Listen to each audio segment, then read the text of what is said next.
तो रजब Tayyip Erdogan तुर्की के नए सदर चुन लिए गए हैं। 3 बार लगातार रजब तैयब एर्दोगान तुर्की के सदर बन गए। ये तीसरी बार था।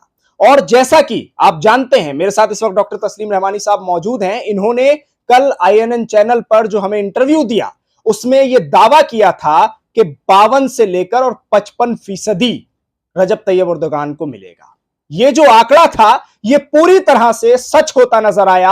मेरे साथ डॉक्टर तस्लीम रहमानी मौजूद है। रहमानी साहब, स्वागत। और आपका आंकड़ा बिल्कुल ठीक निकला। आपने 52 से 55% कहा था, तकरीबन 53% उनको ये जीत का जो आंकड़ा है वो करीब रहा उनके। मैं ये जानना चाहता हूं कि आपने जो ये दावा किया, कितना करीब से आपने पूरे माहौल का जायजा ऐसे ले लिया था तुर्किया के कि आपने बिल्कुल सटीक दावा कर डाला? देखिए, मैं तुर्की के समाज को जानता हूँ, तुर्की में आता-जाता रहा हूँ, लोगों के मिज़ाज से वाकिफ़ हूँ।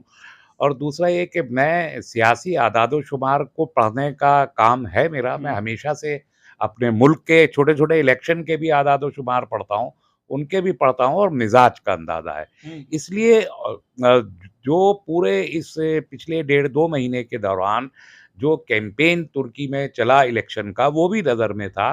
और जिस तरीके से वेस्टर्न मीडिया उसको प्रेजेंट कर रहा था और ग्राउंड पे जो वहाँ के जो बहुत ही सीनियर जर्नलिस्ट हैं वो भी राब्ते में रहते हैं, उनसे भी पूछते रहे। जो वेस्टर्न इंटरेस्ट था, मगरिबी ममालिक का जो इंटरेस्ट था वो ज़ाहिर हो रहा था और उसको तुर्की का अवाम समझ रहा था। और एक तरफ ये कमाल किलिचदार ओग्लू की जो पार्टी है, ये मुस्तफ़ा कमाल पाशा अतातुर्क की पार्टी को लेके लोगों के तासुरात उमूमन क्या थे, वो भी ज़हन में था। और इतना ज़्यादा वोट मिल गया इनको, इसके बावजूद भी कि हार गए, इतना ज़्यादा वोट मिला इसलिए कि मगरिबी ज़राए अबलाग इनको सपोर्ट कर रहे थे। पूरा यूरोप और नेटो के और अमेरिका और इज़राइल सब चाहते थे उनकी दौलत, उनके अखबारात, उनका मीडिया सब इनके पीछे था। और दूसरे के एक ये कि लोग जो इस्लाम के खिलाफ फोर्सेस तो हर जगह मौजूद होती हैं, वो थे। प्लस कुछ जो इकोनॉमिक स्लो डाउन हो रहा है अमेरिका और यूरोप की हरकतों की वजह से, उससे लोग परेशान थे। तो और फिर 20 साल एर्दोगान साहब को वहाँ हो गए, उस सब को लेके थकान का फैक्टर इसलिए मिल गए इनको इतने वोट। वरना अब वहाँ पर कोई मुकाबला नहीं है। यानी रजब तैयब एर्दोगान का मुकाबले में किसी लीडर का भी तुर्की में इतना बड़ा कद और इतनी पॉपुलैरिटी नहीं है किसी दूसरे लीडर की। इसलिए मैं कह रहा हूँ कि कमाल साहब को इतने वोट मिल गए, ये भी बहुत है। वरना वहाँ का भाषा नहीं है, बहुत बड़ा नहीं है, 5% का है। 5%। तो ये सारी दुनिया एक तरफ हो गई। 12 पॉलिटिकल पार्टीज का 6 का तो अलायंस फॉर्मल था, 6 इनफॉर्मली उनको सपोर्ट कर रही थी। तो 12 पॉलिटिकल पार्टीज की सपोर्ट हासिल थी। इंतहा ये कि जो एक इस्लाम पसंद सियासी जमात है वहाँ, सआदत पार्टी, वो भी इनको सपोर्ट कर रही थी, जो बिल्कुल नजरियाती तौर पर मुख्तलिफ है CHP से। सआदत पार्टी वो भी सपोर्ट कर रही थी। इसके बावजूद सारा तुर्की और सारा मगरब, सारा यूरोप, सारा नाटो सब एक तरफ हो गए, इसलिए 47% वोट पाए। वरना 20% या 30% के ऊपर नहीं जा पाते। तो क्या कोई रजब तैयब एर्दोगान की भी तरफ से कोई ऐसी कमी आपको नजर आई हो कि जिसमें ये लग रहा हो कि भाई हाँ, ये जो थोड़ा सा आंकड़ा है जो सिर्फ 5% तक जा रहा है, तो कहीं ना कहीं ऐसा लग रहा है कि बहुत ज्यादा दूरी नहीं रह गई थी, हार के करीब तकरीबन पहुंच चुके थे कि अगर 5% का फर्क ना होता तो कौन सी कमी वहां रही? सिर्फ मगरिबी मीडिया को और वहां की जो पूरी सपोर्ट थी, सिर्फ उसको आप ठहरा सकते हैं जिम्मेदार, या और भी कोई वजह होगी? नहीं, दो ही वजह है, बल्कि 3 मैंने कही। एक तो पूरा यूरोप, बल्कि एंटी इस्लाम सारी दुनिया। तुर्की को की बहुत जुग्राफियाई तौर पर बहुत अहमियत है कि वो मारमरा सी पक के ऊपर वाक़ है इस्तांबुल। और यूरोप को जितना माल जाता सप्लाई होता है पूरे एशिया से, वो उसी रास्ते से गुजरता है। तो ये जो उनकी स्ट्रेटेजिक पोजीशन है, ये बहुत ही सेंसिटिव पोजीशन है। और इस पर कब्जा है अभी यूरोप का लॉयज़न एग्रीमेंट की वजह से। 100 साल के लिए जो कहा जाता है, वो 4 जुलाई को इसी साल 2 महीने के बाद पूरा हो जाएगा। तो अब वहाँ पर उनको टैक्स दे के गुजरना पड़ेगा। तो एक तो वो फैक्टर। दूसरा, जो इन्हीं लोगों की वजह से इन्होंने तुर्की की करेंसी को कंटिन्यूअस डाउन किया।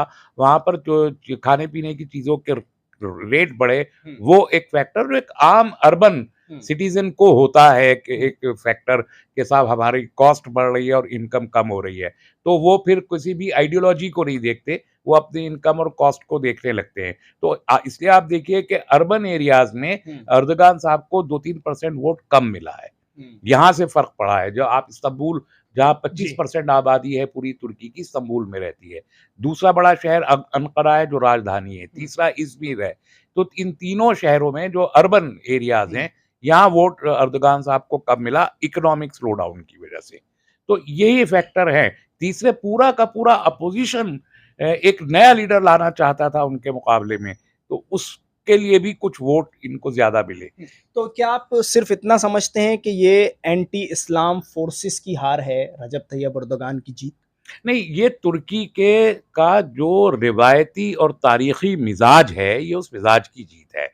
तुर्की में 1000 साल से जो इस्लाम का तमद्दुन है, सकाफ़त है, तहज़ीब है, वो इस्लामी तहज़ीब में बदल चुकी है एक, और वो उनके रगों में समा गया है। वो एक बहुत छोटा-सा अरसा था कि जब बरतानिया की रेशा-दुवानियों की वजह से सुक़ूत ख़िलाफ़त हुआ और मुस्तफ़ा कमाल पाशा अतातुर्क टाइप के लोग वहाँ पर आए और उन्होंने पूरे उस इस्लामी मिजाज को बदलने की जो कोशिश की थी, वो गैर फितरी थी, अननेचुरल थी। कि जिस तरीके से आपने कहा कि अब कोई कहीं भी हो ये दुनिया में कि आप अजान अरबी की बजाय आप तुर्की में देने लगेंगे। इसे तो आप कोई यहाँ हिंदुस्तान में कहे साहब अजान अब उर्दू में दी जाएगी या हिंदी में दी जाएगी। एक साहब ने वीडियो चलाया भी था हिंदी में अजान का, तो ये तो नहीं चलेगा ना। ये तो सारी दुनिया की किसी ज़बान में भी नहीं चलेगा। नमाज़ तो आप अरबी में ही पढ़ेंगे ना। अगर कोई कहने लगे साहब अज़ान जो अब नमाज़ है वो तुर्की में पढ़ेंगे, तो इसे ये तो अननेचुरल है। तो ये जो अननेचुरल चीज़ें वहाँ पर कमाल पाशा अतातुर्क ने की थी, उसको वो तो एक दिन हटना ही था। तो वो जो तहरीक मिल्ली गौरिश की वहाँ पर चलाई गई और वो इस्लाम की तरफ लौटाया गया, तो वो एक्चुअली ये रिटर्न था उनके एक्चुअल मिजाज की तरफ। तो तुर्कों का जो मिजाज है वो इस्लामी मिजाज 1000 साल की तारीख में रहा है, इसमें कोई शक नहीं है, और उस मिजाज पर वो कायम रहना चाहते हैं, इसलिए एर्दोगान को उनका प्रेफरेंस और फौकियत बनता है। अच्छा रहमानी साहब, एक आखिरी सवाल। मैं मगरिबी मीडिया और ख़ास तौर से वो 2 ममालिक कि जिनका नाम बार-बार लिया जाता है, चाहे वो ईरान की बात आए, सऊदी अरब की बात आए, तुर्किया की बात आए, अमेरिका और इज़राइल का नाम बार-बार ज़बानों पर आता है कि इनकी तमाम साज़िशें हैं, प्रोपेगेंडा है।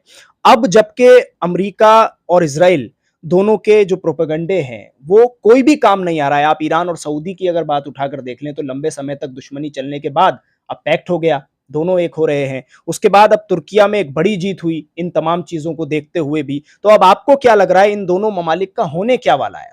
क्योंकि हर तरफ से तो कहीं न कहीं इनको बैकफुट पर जाना पड़ रहा है। देखिए, दुनिया में अब मगरिब और मशरिक की कशमकश जारी है, ये समझ लेना चाहिए बुनियादी तौर पर। तो मगरिब की जो 200 साला बालादस्ती है, वो टूट रही है, और जब हम मगरिब कहते हैं तो उस पूरे मगरिब का मतलब होता है अमेरिका की क़यादत में तमाम यूरोपीय ममालिक, जो 26 शेंगेन कंट्रीज़ जिन्हें कहते हैं, वो सब ईसाई कंट्रीज़ हैं बुनियादी तौर पर। तो वो जो पूरा एक मगरिब है, वो मगरिब 200 साल से अपनी बालादस्ती कायम करे सुपर पावर बना हुआ था।